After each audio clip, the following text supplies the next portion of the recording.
Hello, guys, and welcome back to another episode of Jake Wild. I'm Jake Wild, and we are continuing our series on Ace Academy. So, where we left off, like I said, if you want to know where we left off, just go check out the previous videos, because you shouldn't be here if you don't know what's already happening. Or if you're just disinterested. Okay, anyways, let's continue.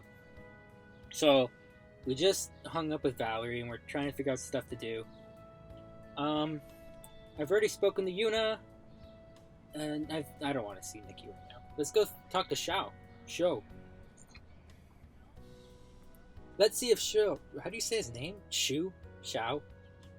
Let's see if Shou wants to hang out at the arcade or something. Ooh. I call and he picks up after a few rings. What's up? Let us partake in the merriment of cyber skirmishing. Whoa! Okay, now. Let's do this. It's time to go to war. I cannot do it alone. Will you follow me into the gates of purgatory? That's a hefty request, my good sir. It involves free snacks at the arcade. That's simply an offer I can't refuse. Great. I figured as much. I'll meet you there. Sounds good. After hanging up, I head out to the arcade.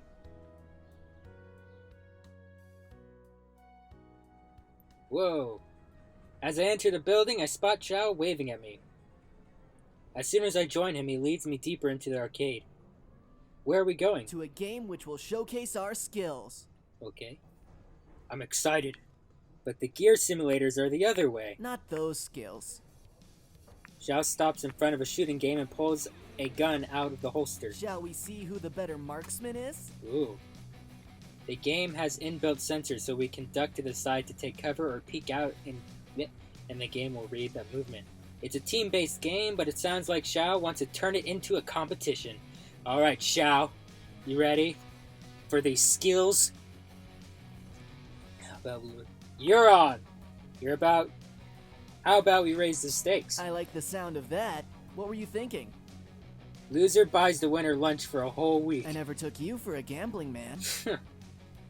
It keeps things spicy. I'm feeling lucky. It's not gambling when the results are already known. It isn't gambling if I'm going to know I win. Oh, I fucked well, that up. let's see how confident you are after this.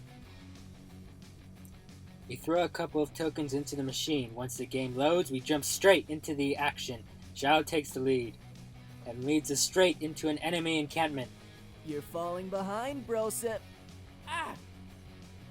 A large wave of enemies spawn on Shou's side. Ah, crap, I'm pinned. Give me some cover. Yep, sure. It's still a team game. Alright, I'm going in. I take out the shooters, pinning him down. I knew you'd pull through. Time to finish off this wave. Yep. We cleared the game, however, we weren't fast enough to make the leaderboard. Maybe if we hadn't spent the beginning competing, it might have been different. Not bad. Yeah. After a shooting match, we head for the gear simulators. Aw, no way! There's a long line which snakes around some of the other gaming stations. Well, I guess I should have expected this. Why are there so many people? It's because of the new update to the simulators. Update? The arcade has new prototype weapons by Eludian Enterprises installed into the sim. I don't know what that is. Huh, I wonder what kind of weapons. Not sure, but I can't wait to find out. You're pretty excited about this. He scratches his head and wears a sheepish grin. Yeah, it's because I really do like gears. Ooh. What got you into them in the first place? Oh. Shou looks like he's struggling to find the words. Nah, it's stupid. I'm sure it's not. You can tell me. It's strange to see him look so serious. After a few more seconds, he has I'm sorry, I'm terrible at reading today. I don't know what it is. After a few more seconds of hesitation, Shou finally speaks. I got beat up a lot as a kid. No way! I did not expect that. Actually, I did. Now I feel like a jerk. I didn't know. He takes a deep breath. I was always the one being picked on in class or after school. That's why I hung out alone a lot. Then one year, my mom bought me this sweet gear action figure for my birthday. Man, I loved that thing. It was so awesome. But the kids from my class, they pulled it from my hands and laughed as the leader smashed it against the concrete. This is the saddest goddamn story I've ever heard. Oh my god. I feel so bad for Shou. Just listen to the music. It's just so depressing.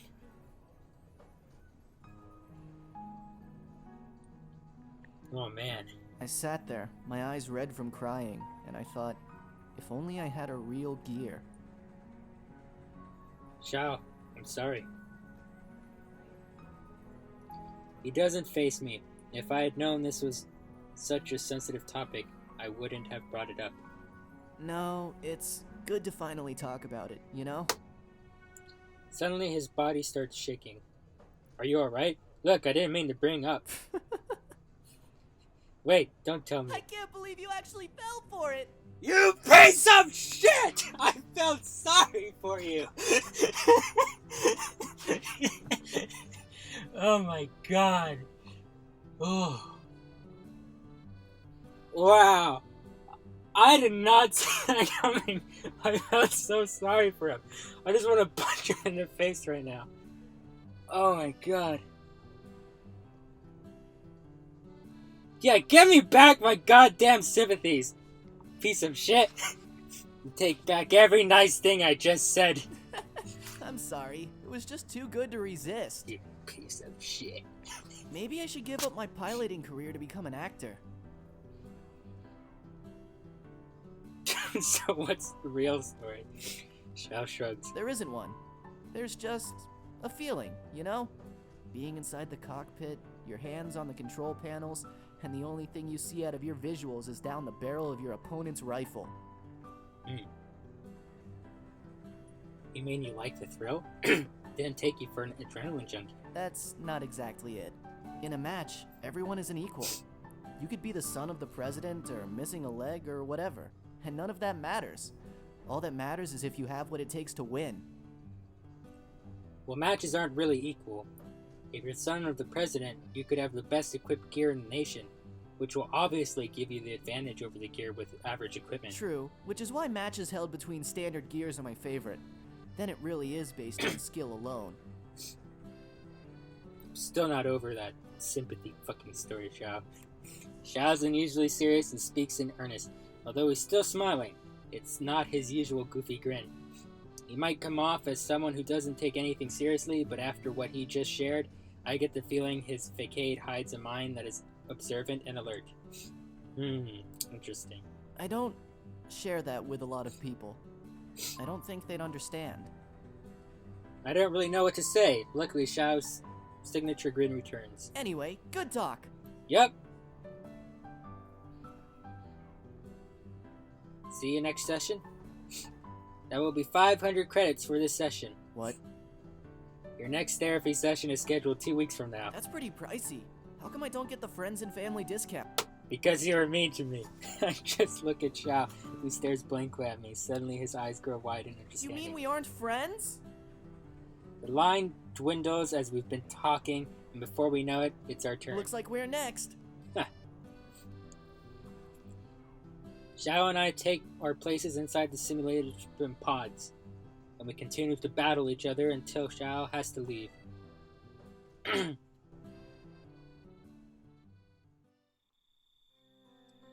That was fun. It was really funny. Oh god, I got a good laugh out of that.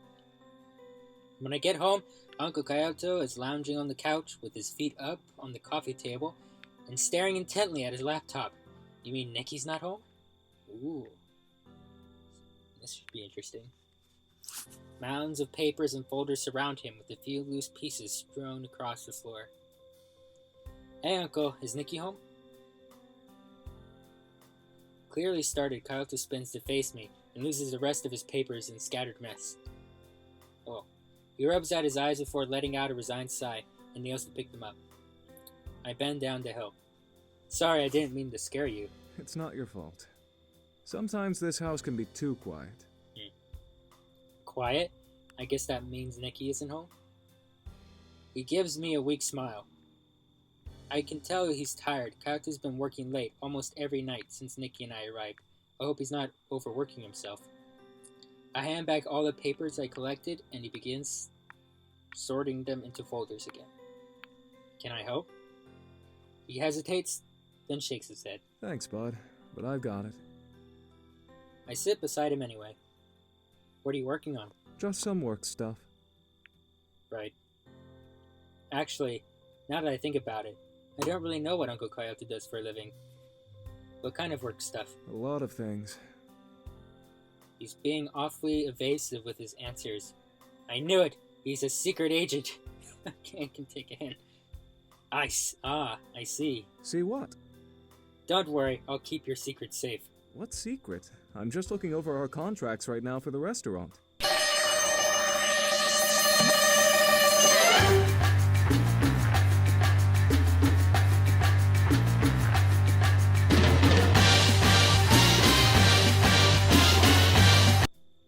I knowingly tap my nose. Contracts for the restaurant. I know he means secret information for the government. Uncle Kyoto, spy. Evasive spy. Kyoto gives me a weird look. Yeah. Contracts for the restaurant. I get you. Although, that being said, contracts, don't you have a department that handles those? Yeah, we do, but as regional manager, I have to look at them first to make sure they include everything we discussed. Then I send it to the deal desk to make sure all the legalese is correct and that there are no hidden clauses. He pats the pile of papers closest to him. We're opening up a new cafe in the next month, hence all the new contracts. Oh, really? Yeah. Actually, it won't be too far away. You know that empty lot in the strip mall? The one that's been under construction? Yep, that's where it'll be. That's pretty close. I'll have to stop by after it opens and check it out. Have you been to any of our other restaurants yet? Please do not be disappointed. What? Time to wing it. I didn't even know you managed restaurants until now. I didn't know you had restaurants. Really? When you were little, I used to take you there when you visited. Don't you remember? Kind of, but I don't know those were your restaurants. I used to bring you food straight from the kitchen. I was 5. I thought everyone did that. He laughs. Fair point. Well, if you get the chance, you should try the place near the park. It serves Western-style cuisine and is very popular in Isukaze. I know it won't be exactly like the food you had back in the States, but I'd be curious to see how you like it. Sure, that sounds great. He grins at me before turning back to his stack. I should probably let him work. I'm going to go upstairs. Good luck with all this. Thanks.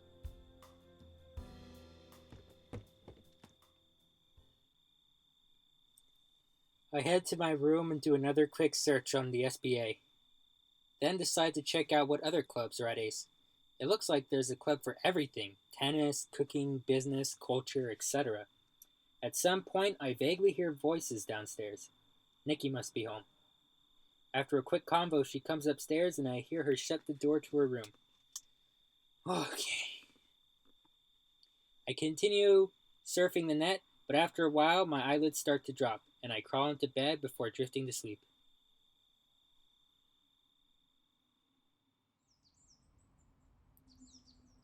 It was the most peaceful night ever. I didn't have to talk to Nikki. It was amazing.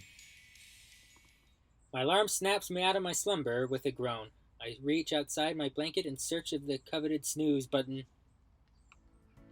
5:45 a.m.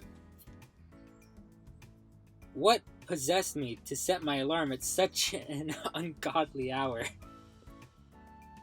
Oh, right, the physical education class I had this morning.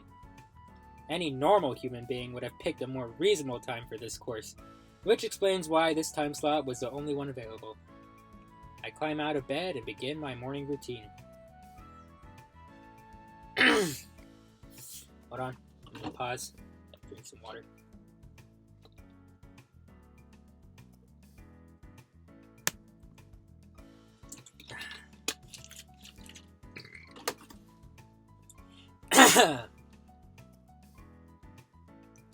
After getting ready, I head downstairs to an empty living room. Kyoto and Nikki must still be asleep. Like any other normal person, I power feast through the breakfast and head on my way. An eventful drive later, I'm waiting outside the gymnasium. Some zombie-like students wait with me. The rest are passed out on the campus benches. Broseph! No way! A cheerful voice too cheery for the current time of day breaks through my... I don't know that word. Sorry. And I see two familiar faces approaching. Shou is beaming, but I can't say the same about Kairi. Her eyes are hardly open and she yawns, barely mustering a nod of acknowledgement. I'm with Kairi on this one.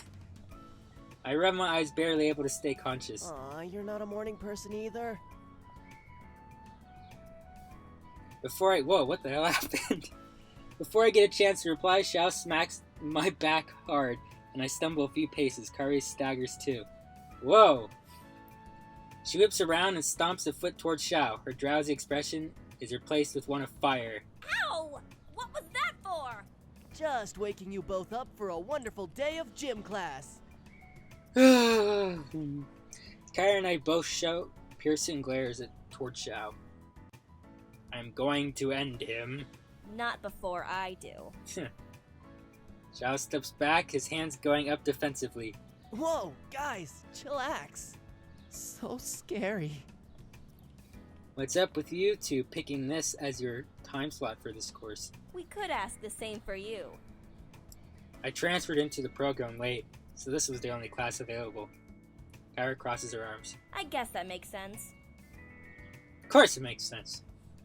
And you guys? We were originally in a later class, but decided to change out. Any reason why? Shou looks at Kairi. She sighs before shrugging her shoulders. Remember when we told you about us forming our own team because it didn't work out with the previous one?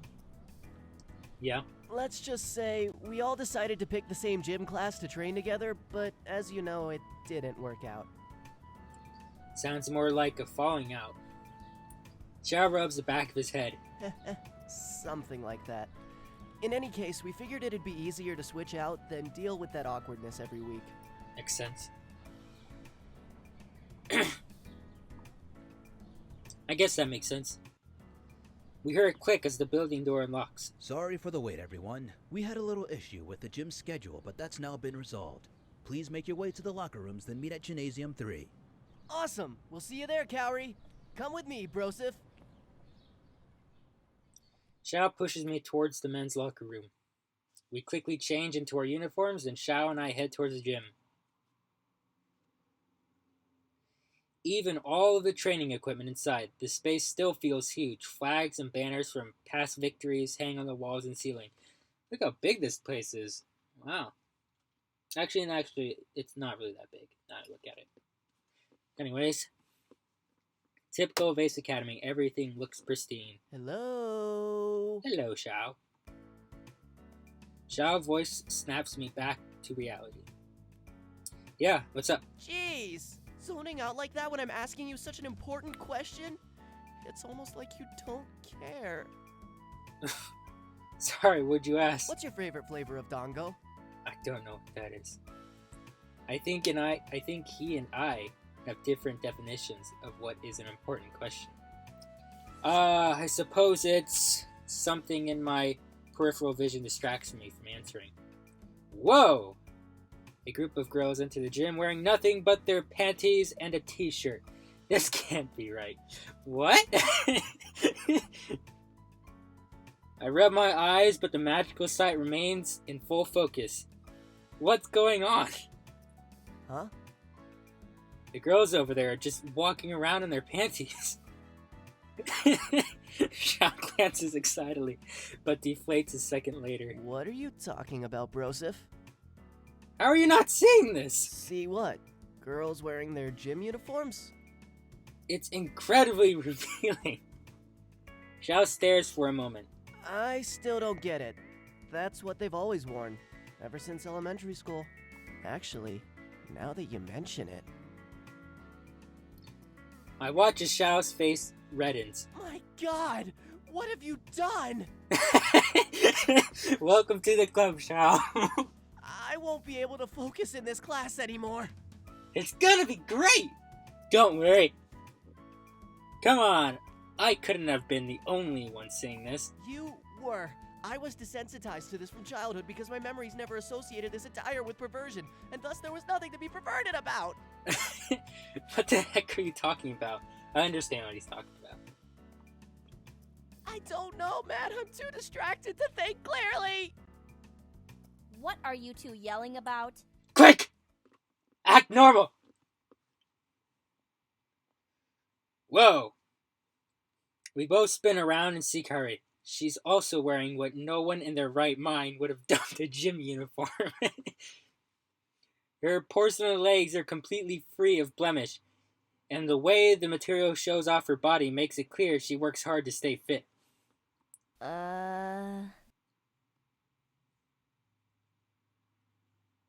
Wow. Okay. Okay, act natural. Yeah. Shou and I continue to stare. She steps back in confusion. What's wrong with you guys? Nothing! Kari, Hmm? I think you dropped your hairband. Huh? I didn't bring a hairband. Then what's that? I point to the floor behind her. She turns around, revealing a delicately fine backside. I'm probably not helping the situation, but it's funny as hell. I don't see anything. I offer a fist bump to Shou, who happily reciprocates. Oh god, this is hilarious. Sorry, my mistake. Kari turns to face us. She raises an eyebrow at our grinning faces, slightly irritated. You two are acting weirder than normal. Don't worry about it. We're just weird, normally. A few moments go by as we wait for class to start. By the way, have you guys thought about what we should do for sponsorship? Not quite. No. Shou and I both glance at Kari in surprise, and she crosses her arms. What? You're usually on top of this stuff. I've been busy. This team isn't the only thing I focus on. Before Shou can say anything else, I intervene. That's okay, I might have a lead anyway. Really? She doesn't need to sound so surprised. Yeah, you know the SBA? They both nod. I know somebody who works for them. She's agreed to help us find a sponsor. Shou claps me on the back. This is why I chose you to join our team. You make things happen. Are you sure it's not because I was the only person available? Kari snorts, but Shou is unfazed. That too. Shou is about to speak again when Kari shushes him. Be quiet. Class is about to start. The professor waits for the room to quiet down before he begins the class.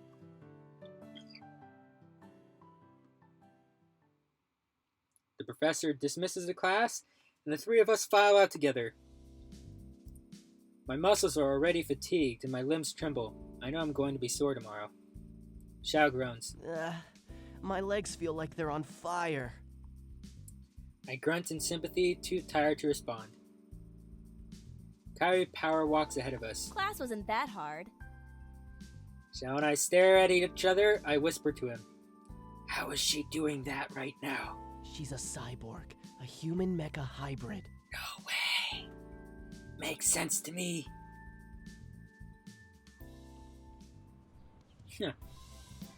Once we're outside, Shou waves goodbye. Well, that was fun. I got some stuff to take care of, though. I'll catch you on the flip side, Kaori, Mr. Broseph. Same. I'll talk to you guys later. We all say goodbye. There we go.